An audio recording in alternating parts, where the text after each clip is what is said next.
Today we're going to be learning how to draw. Now I know a lot of you guys have been really interested in learning how to draw something maybe specific throughout this year. Maybe you're interested in animals or a specific type of animals like horses, or maybe you're interested in a certain style of drawing like anime. What we're going to do is go all the way back to the basics, to the foundations of what it takes to be able to draw anything you want, because all of those different things come back to one method, which is what I'm going to teach you today. So before you start groaning like, oh man, I just want to learn how to draw Spider-Man, we'll get to there, okay? But first we need to make sure we have these basic principles down. How many of you out there are athletes? Raise your hand. Whenever you go on the court or on the field, you don't immediately go out during practice and just start working on one trick shot, right? You go out there and you practice the foundational basics, the skills you're going to need for every single time you play, every time you compete. So like me, I play tennis. I go out there and I make sure that I have really strong forehand, a really strong backhand, and a strong serve, because those are the foundational shots of tennis. Same thing for art. We need to make sure that you have these foundational skills so that you can draw anything you want to draw. Ready to get started? Let's do it. One of the very first things you need to pay attention to is your pencil pressure. So that's how hard you're pressing down onto the paper. Go ahead and get a scratch piece of paper right now and a pencil. I want you guys to try and draw a line as hard as you can possibly draw it. Really hard, like you're digging in the paper. And then draw another line as light as you can possibly draw it. You can barely see it. Pause the video and give that a try. Now, I want you to take your eraser and erase both of those lines.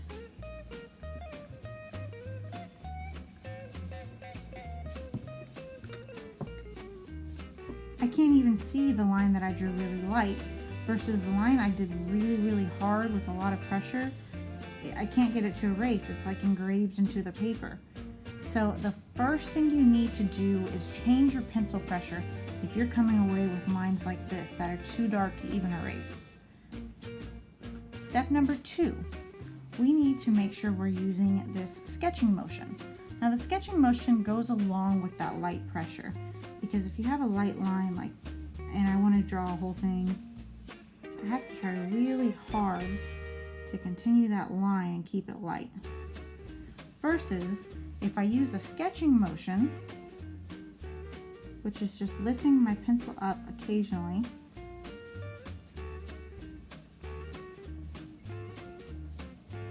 making these short little sketching lines.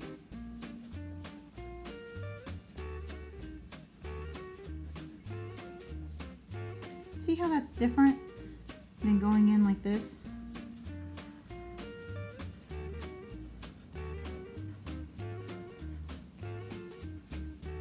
Not happy.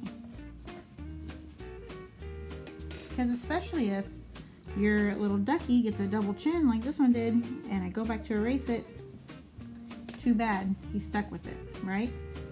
But if I want to change something on my duck that I drew very lightly and turn him into a different type of bird with a different type of beak, no problem, because I used the light pressure with the sketching motion. Okay. Now, literally everything you could possibly draw can be broken down into basic shapes. So let's start with a square or a rectangle, because I'm not going to measure it to make sure it's a perfect square. A triangle. And I'm going to do a circle, but I'm going to show you a method of doing that as well. Notice how in each of these shapes I'm using the sketching motion so that if I mess up, I can go back and fix it. Sometimes just by drawing over what I did before. light sketching marks. Now for a circle, the trick is you always want your hand to be comfortable. Now this actually applies to anything you draw as well. You always want your hand to be comfortable as you're making those curved lines or whatever type of shading or drawing that you're trying to do. But specifically for a circle, what helps is if you take your wrist and your fingers and you're moving in this curved kind of manner, my sketching motion, and then instead of trying to go around the circle, I'm going to turn the paper so that my wrist is always comfortable.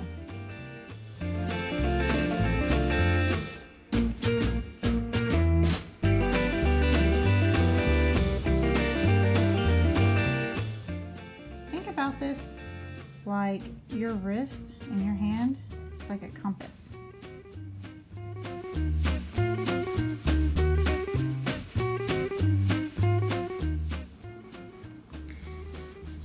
Okay, so what I'm going to do is show you how to take each of these basic shapes and turn it into a little bit more complicated picture.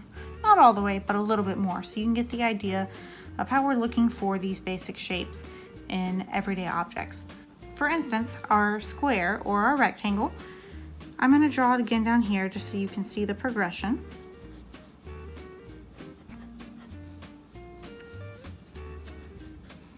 But we're going to add two fairly big circles right in that top line.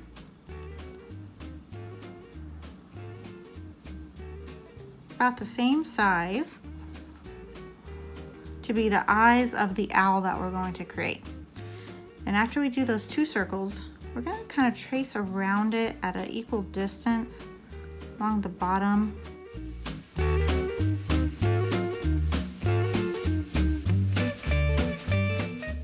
And then on the top left and right, we're going to add these little ears.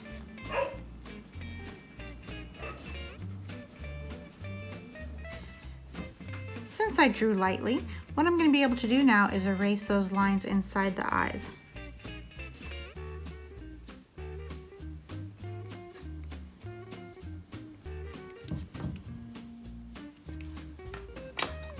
And I'm going to come in and draw another circle. And then the pupil, another circle, and the pupil. You're starting to see the owl already. We also need the wings. So it's just going to be a curved line all the way into that corner on the left and right side. Almost a semicircle. And of course the upside down triangle for the beak. I'm going to use that same type of shape 3 times over here, kind of curving, 3 times over here to make his little feet. And just for fun, let's put him sitting on a branch so he's not floating midair. All right, so that's one example of how you can see a shape makes up the basic format of drawing that owl. What about the triangle? What could we turn our triangle into?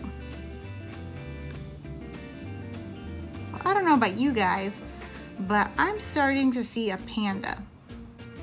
Don't see it? Think about how a panda just sits around and eats all day, doesn't really do anything too active, kind of like us these days, and he kind of gets a little bit wider at the bottom. So I'm going to make this top part his head. Sketching a circle there. Erase the top of the triangle.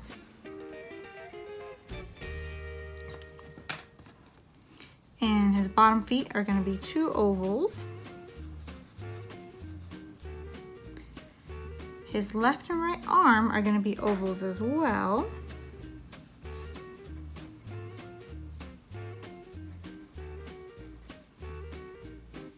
And then his left and right ear, what do you know? 2 more ovals. And his eyes, again, ovals. Now for the panda bear's eyes, we want them to be tilted kind of inward. It looks nice and cute. Then inside these eyes, we're gonna shade and color the whole thing except for one little white circle where his eyes are gonna show through. So take a look how this looks. Shade all around the white, and then add the pupil.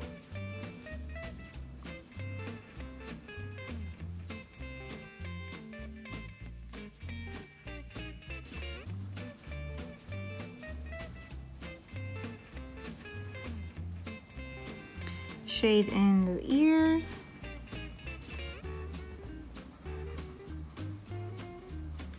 And for his face, we want to give him a little upside down nose, or upside down triangle for his nose.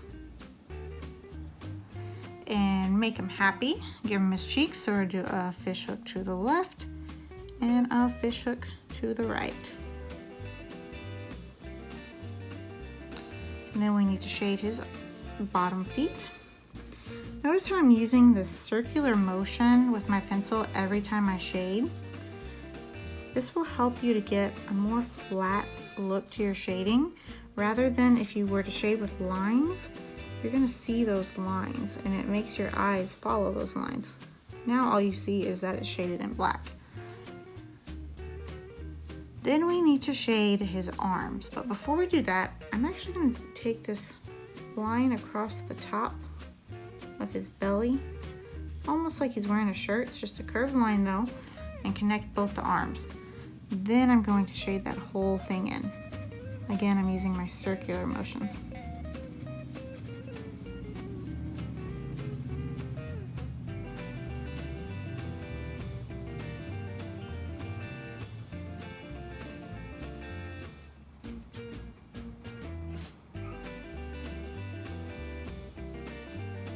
What do you think? Pretty good, huh? You can even come in here if you want to and curve some of these lines for his legs. He's kind of a chunky monkey, so I'm gonna leave him nice and chunky. See how we went from the triangle to his shape of his body? Last one, our circle. Let's turn our circle into a bird.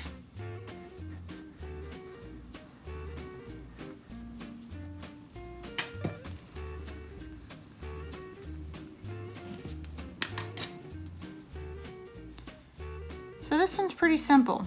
That makes up his body, and we want to have his tail. So a line's gonna come off like that, and then we're just gonna do bump, bump, bump, almost like the letter M for his tail. Then we're gonna do the same thing except upside down here for his wing.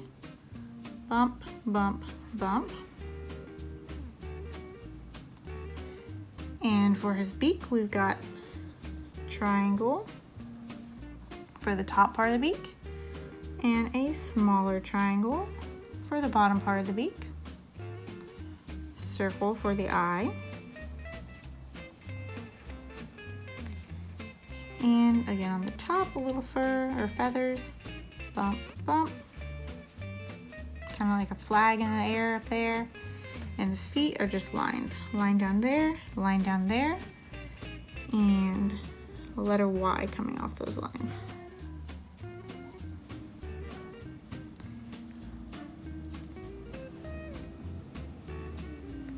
See how each of these animals is made up of their respective shapes? This is the same principle we're going to use to guide us on everything we draw. So at this time, I want you to find something in your house, something random that you'd like to draw. For me, I'm going to use my husband's shoe. Take a look at that. So when I'm looking at his shoe, I'm gonna look and try and see shapes instead of the object. But I really have to look at it to see what shapes are actually there and what size they are in comparison to each other. What do I mean? Well, I think for the toe of the shoe, I see an oval. About like that. And then as it goes up into the laces, kind of makes this triangular shape.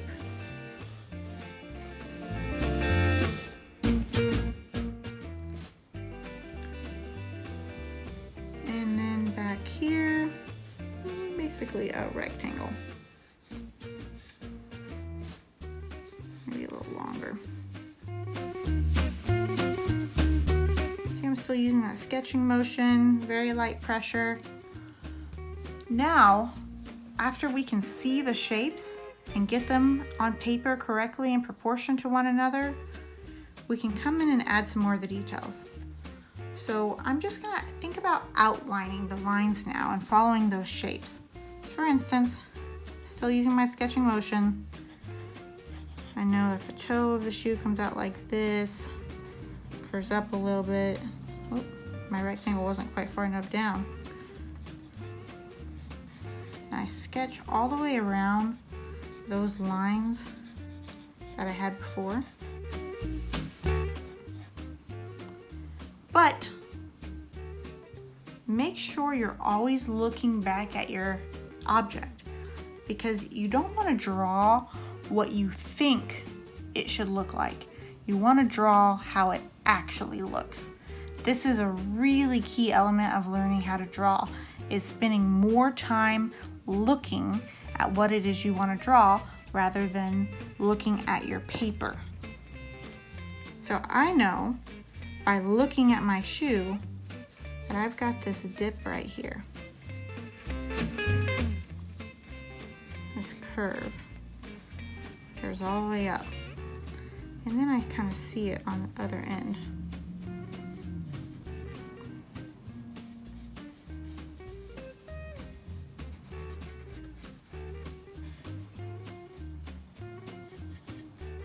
Again, always looking back.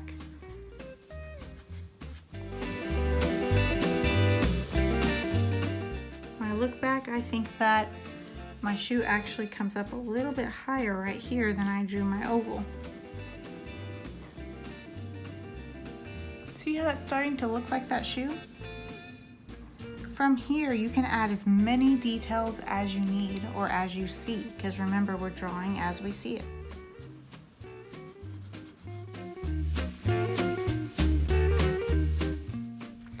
Don't be intimidated, I don't actually draw this fast. This is the video on double the speed. But while that's playing in the background, I want to make sure you guys did find an object in your house and you go by these steps. Break it down into its basic shapes, sketching lightly, then add in the outlines, and then making sure that you are looking at your object and really studying how it's sized and how it shapes and how the lines curve and dip and bump and where everything is. Add your details. Add as much detail as you see. We mentioned earlier how it's kind of like sports in the way that you have to build upon your foundational skills. But another way that it's similar to being an athlete is that you have to keep practicing and practicing a skill if you want it to be good. So for the project or for this assignment, I just want you guys to turn in one drawing of an object from your house. However, think about the fact that professional athletes spend hours and hours working on their skills and practicing. Tennis players will sometimes do 2,000 strokes a day to practice and hone those skills. So I'm going to challenge you to, in addition to this video, draw 3 other objects using this method. That's just as a challenge, it's optional. But if you really want to get better and you're really serious about becoming a strong artist, just like if you were serious about becoming an athlete, what you have to do is practice. I wish you the best of luck, and I'll see you soon.